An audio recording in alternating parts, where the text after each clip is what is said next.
मैं हूं अंकित कुमार और आप देख रहे हैं बिहार 24 न्यूज़। आज हमारे साथ हैं राष्ट्रीय लोक मोर्चा के काराकाट लोकसभा प्रभारी सुकुल राम, जिनसे हम बात करेंगे कि 2024 के चुनाव को लेकर कैसी तैयारी है। सर, सबसे पहले स्वागत है आपको भी मेरे तरफ से और मेरे पार्टी की तरफ से बहुत बहुत धन्यवाद। सर, इस 2024 के चुनाव के बीच अब जा रहा है जनता के बीच, तो कौन सी मुद्दा लेकर जा रहा है? देखिए, जो 2020 का चुनाव है वो एनडीए के पक्ष में एक तरफा चुनाव, इसलिए मैं मानता हूँ कि एक तरफा चुनाव है।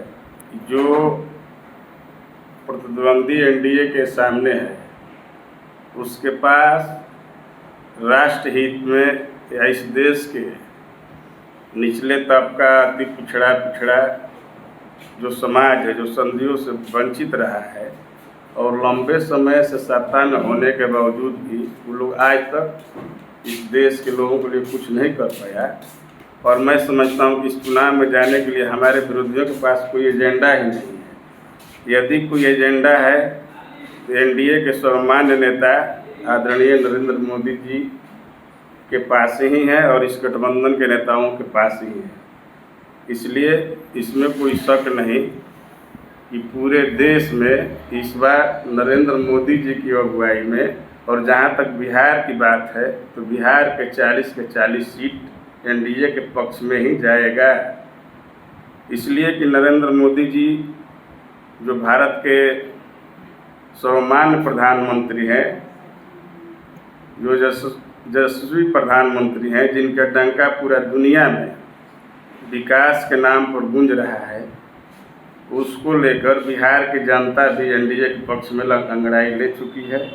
विरोधी कुछ भी करते रहे लेकिन बिहार के 40 के 40 सीट एनडीए की झोली में जाएगा, इस बात की भी गारंटी है। सर, आप काराकाट लोकसभा के प्रभारी हैं और सर यहाँ के जनता के बीच में एक पार्टी के लेकर नाराजगी है, एनडीए में भी करें तो कहने को सामाजिक पलट जाते हैं। देखिए, ऐसा बात नहीं है।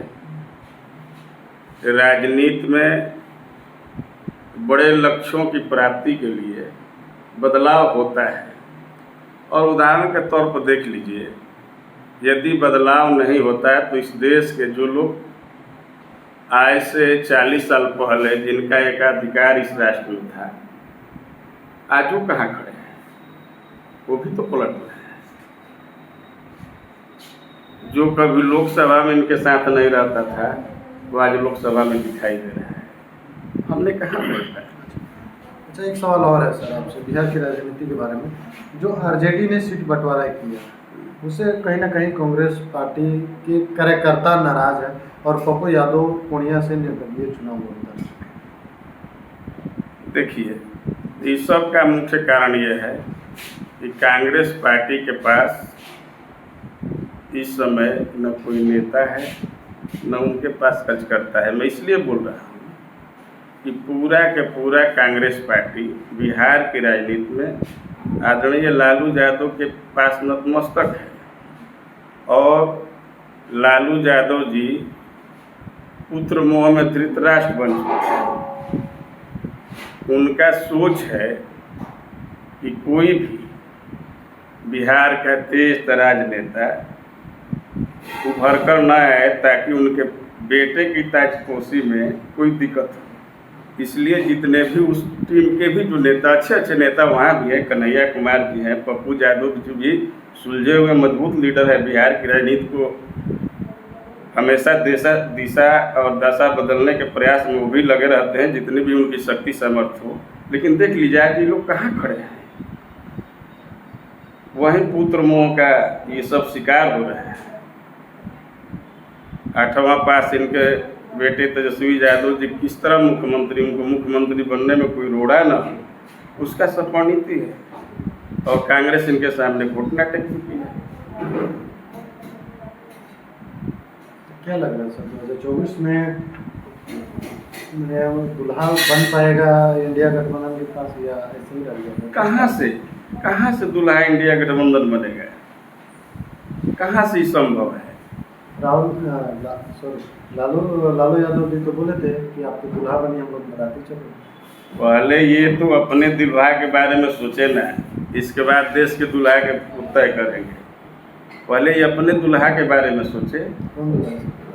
इनके जो दुल्हा है 8वां पास वाले दुल्हा, जिनके पूरा जीवन उसी पर आधारित है, तो देख लीजिए इनका अभी जो स्थिति है राजनीति का। सर आरजेडी पार्टी के कार्यकर्ता तो बोले कि 8वां पास है, लेकिन नौकरी देके तेजस्वी यादव ने बहुत बड़ा काम कर दिया। भैया कोई भी सरकार, लोकतंत्र में जो व्यवस्था है मंत्री परिषद का, कोई ओथ लेता है, लेकिन कोई भी निर्णय सरकार का संपूर्ण लोगों के सहयोग का निर्णय होता है। आज मान लीजिए कोई व्यक्ति एमएलए बनकर डिप्टी सीएम बनता है, मंत्री बनता है, और उसके विभाग के अंतर्गत जो काम आता है, तो क्या माने वो अकेले करता है कि पूरा मंत्री परिषद करता है? ये नीतीश कुमार जी का दिल कहिए ना। विकट से विकट परिस्थिति में भी उन्होंने अपने को बरकरार रखा बिहार वासियों के हित में। सर एक क्वेश्चन और है आपसे कि 2024 का आप लोगों का मुद्दा क्या रहेगा, जनता के बीच किस तरह से समझाइएगा? देखिए, विगत 50 वर्षों से इस देश के अंदर